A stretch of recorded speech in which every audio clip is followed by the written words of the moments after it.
In the dawn of time, when the earth was still young, two brothers walked the land. They were the sons of the first man and woman, bound by blood. Yet their paths would soon diverge, one toward light, the other into shadow. Adam and Eve raised their sons under an open sky, teaching them the ways of the new world. Cain, the firstborn, became a tiller of the ground. He learned the rhythm of the seasons, his hands calloused from coaxing life from the soil. Sweat would bead on his brow as he worked from sunrise to sunset, his gaze often fixed on the stubborn earth beneath his feet. Abel, his younger brother, chose a different path. He became a keeper of flocks, moving with a gentle devotion across green pastures and beside still waters. His heart was connected to the life that moved around him, his spirit as calm as the lambs he guided. He found peace in the quiet bleating of his sheep and the vastness of the sky above. The two brothers, though different in nature, shared a world still new, their lives unfolding in the quiet tranquility of creation's early days. But the time came for them to bring their offerings before the Lord. It was a day of reverence, a moment to acknowledge the source of all blessings.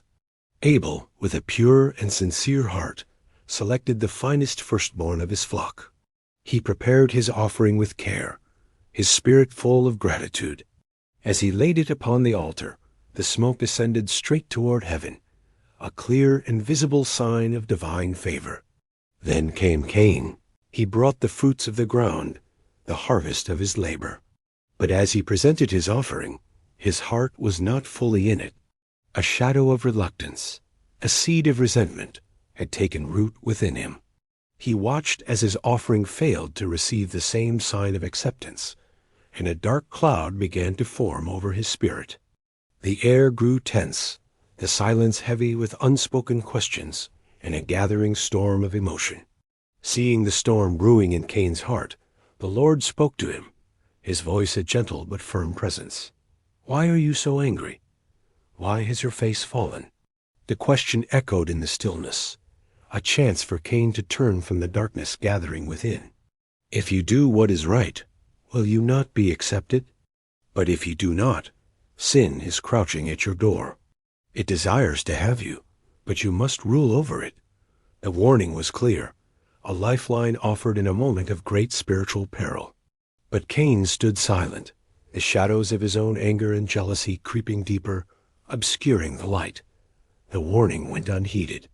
The darkness in Cain's heart was allowed to fester and grow. One day, under a silent and watchful sky, Cain spoke to his brother. "Let's go out to the field." Abel, suspecting nothing, walked beside him. There, in the solitude of the open land, the anger that Cain had nursed finally erupted into a terrible, tragic act. A brother's hand was raised against his own. The bond of blood was broken, and the earth itself was stained with the first innocent blood, crying out in a silent scream that would echo through all of time. Then the voice of God returned, piercing the dreadful silence. "Where is your brother, Abel?" The question was not for information, but for confession. Cain's reply was defiant, a desperate attempt to sever the ties that bound him not just to his brother, but to his Creator. "I do not know," he said. "Am I my brother's keeper?" With that question, he sealed his fate. The curse was spoken. Cain would become a restless wanderer on the earth, marked and set apart, forever haunted by the emptiness his own hand had created. He was left to walk alone into a vast and lonely wilderness, the weight of his actions his only companion. From jealousy to judgment, the story of Cain and Abel whispers a timeless and profound truth across the ages. It reminds us that the greatest and most consequential battles are not fought on fields of war, but within the private chambers of the human heart. Sin may crouch at our door, a predator waiting for a moment of weakness, but the story also teaches us that we are not powerless. We have the strength to rule over it, to choose a different path. Redemption is never out of reach.